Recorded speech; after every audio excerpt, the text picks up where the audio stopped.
देखिए हमारे सामने एक सवाल है और इस टाइप का सवाल आप लोग पढ़ चुके हैं, ठीक है। इसका जो ऑप्शन है, ऑप्शन यहाँ पे हम लिखते हैं, ऑप्शन के साथ हम लोग लगाएंगे तो ठीक रहेगा। ए 3/6, बी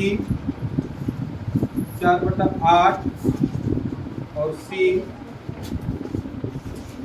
4/14 और डी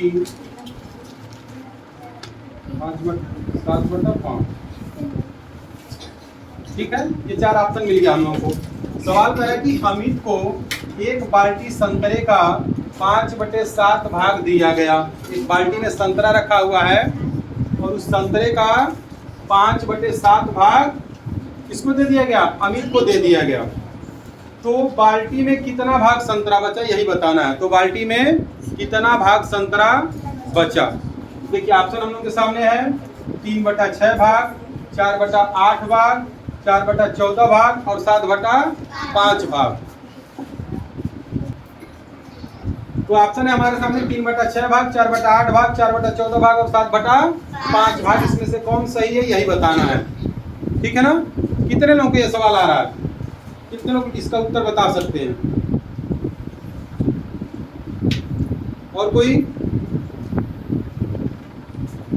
इधर से कोई नहीं बताएगा?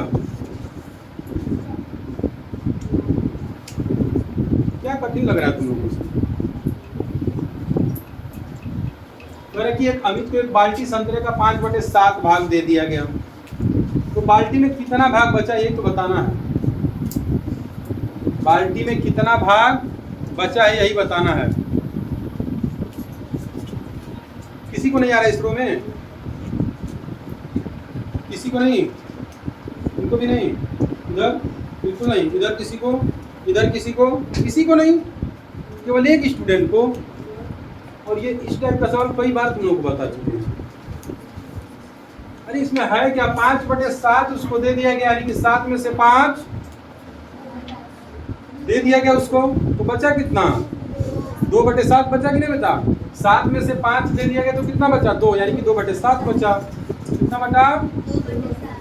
2/7 बचा। तो देखेंगे कि 2/7 इसमें कोई है कि नहीं है। नहीं दिख रहा है? केवल वैभव को दिख रहा है, बस है केवल एक स्टूडेंट को दिख रहा है। अरे मान लो ये नहीं होगा, ये दिख नहीं रहा है। 2/7 के बराबर दिख नहीं रहा है। 2 दूना 4 और 7 दूना तो 2/7 मतलब 14, 4/14। बात तो वही है। 2/7 कहो या 4/14 कहो, तो 4/14 भाग उस बाल्टी में बच के यही नहीं आ रहा तुम लोग को? आ नहीं रहा है कि जान के नहीं बताना चाह रहे हो? ऐसा तो है नहीं कि इतना कठिन सवाल है। इस टाइप का सवाल इतना बता चुके हैं तुम लोग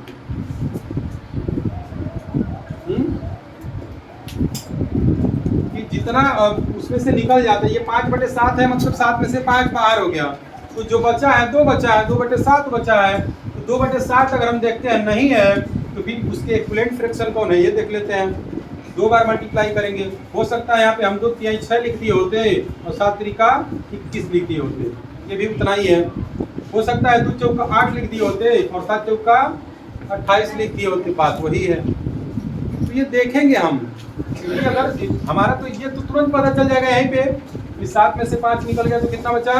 2। तो 2/7 बच गया। 2/7 कोई नहीं है तो देखेंगे कि कौन ऐसा है। तो अगर ये मिलता तो देखते कि 2 तिहाई 6 हो रहा है तो 7 त्रिका 21 से बराबर हो जा रहा है। 2 चौका 8 मिला तो 7 चौका 28 से बराबर हो जा रहा है। ऐसे ही तो देखना है। इस टाइप से भी घुमा के तुम लोगों से सवाल पूछा जा सकता है एग्जाम में। और ऐसे ही हाथ पे हाथ धरे बैठे रह जाओगे कि ये तो पता नहीं कहाँ से पूछ दिया, तो जबकि इस तरीके से सिखाया जा रहा है, बताया जा रहा है। ठीक है, तो आगे से आप लोग इस चीज़ को ध्यान रखेंगे, ठीक है।